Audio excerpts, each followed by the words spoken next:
O Grande Abismo, um sonho. C. S. Lewis. Título original: The Great Divorce. O autor. Nascido na Irlanda em 1898, C. S. Lewis estudou no Malvern College durante um ano, recebendo a seguir uma educação ministrada por professores particulares. Ele formou-se em Oxford, tendo trabalhado como professor no Magdalen College de 1925 a 1954. Em 1954 tornou-se catedrático de literatura medieval e renascentista em Cambridge. Foi uniconferencista famoso e popular, exercendo grande influência sobre seus alunos. C. S. Lewis conservou-se ateu por muitos anos, tendo descrito sua conversão no livro Surprised by Joy, no termo da Trindade de 1929. Entreguei os pontos e admiti que Deus era Deus. Talvez o convertido mais desanimado e relutante de toda a Inglaterra. Foi esta experiência que o ajudou a compreender não apenas a apatia, mas também a resistência ativa por parte de certas pessoas em aceitarem a ideia de religião. Como escritor cristão, caracterizado pelo brilho e lógica excepcionais de sua mente e por seu estilo lúcido e vivo, ele foi incomparável.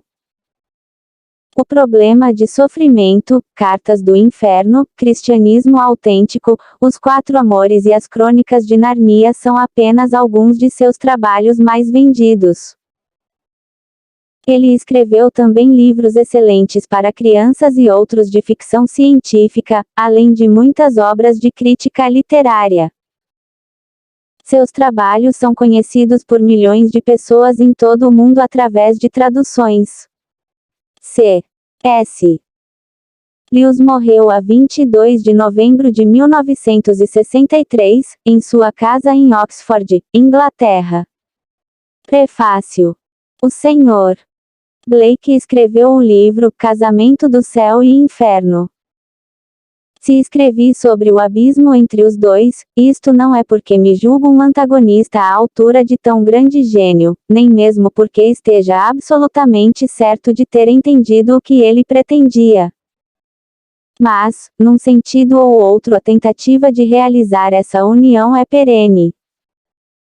Essa tentativa tem como base a crença de que a realidade jamais se apresenta a nós num sentido absoluto, havendo sempre uma opção inevitável a ser feita. Mas que, com habilidade e paciência e, acima de tudo, tempo suficiente, algum meio de abranger ambas as alternativas pode ser sempre encontrado. Que o simples desenvolvimento, ajuste ou refinamento, irá de alguma forma transformar o mal em bem, sem que sejamos chamados para uma rejeição final e total de qualquer coisa que desejemos reter. Acredito que esta crença represente um erro desastroso.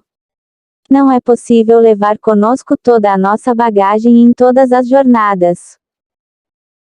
Em uma dessas viagens, até mesmo a sua mão direita ou o seu olho direito podem estar entre as coisas que precisará deixar para trás. Não estamos vivendo em um mundo onde todas as estradas são raios de um círculo e onde todas, se seguidas suficientemente, acabarão por se aproximar gradualmente e terminar se encontrando no centro.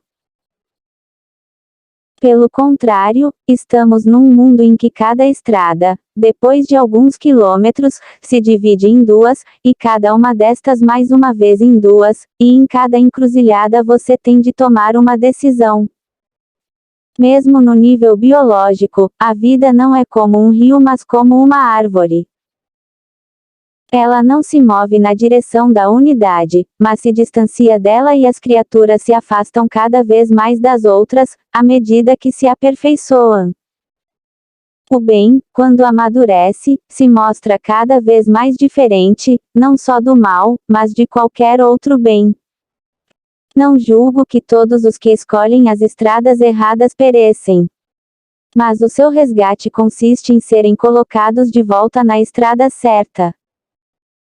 Uma soma errada pode ser corrigida, mas somente fazendo um retrospecto até achar o erro e continuando a partir desse ponto, e não apenas avançando. O mal pode ser desfeito, mas não pode transformar-se em bem. O tempo não pode curá-lo. O encanto precisa ser quebrado, pouco a pouco, com murmúrios de trás para diante, a fim de obter a separação, caso contrário não dá resultado. Continua prevalecendo a necessidade de alternativa. Se insistimos em conservar o inferno, ou mesmo a terra, não veremos o céu. Acredito que qualquer homem que chegue ao céu descobrirá que aquilo que abandonou, mesmo arrancando o seu olho direito, não ficou perdido, que o âmago daquilo que estava realmente buscando, mesmo em seus mais depravados desejos, continua ali, além de qualquer expectativa, esperando por ele nos países altos. Nesse sentido, os que tiverem completado a jornada, e somente estes, poderão verdadeiramente dizer que o bem é tudo e que o céu está em toda parte. Mas nós, deste lado da estrada, não devemos tentar antecipar essa visão retrospectiva. Se fizermos isso, é provável que adotemos o falso e desastroso conceito de que tudo é bom e qualquer lugar é o céu. E a terra? Você pode perguntar.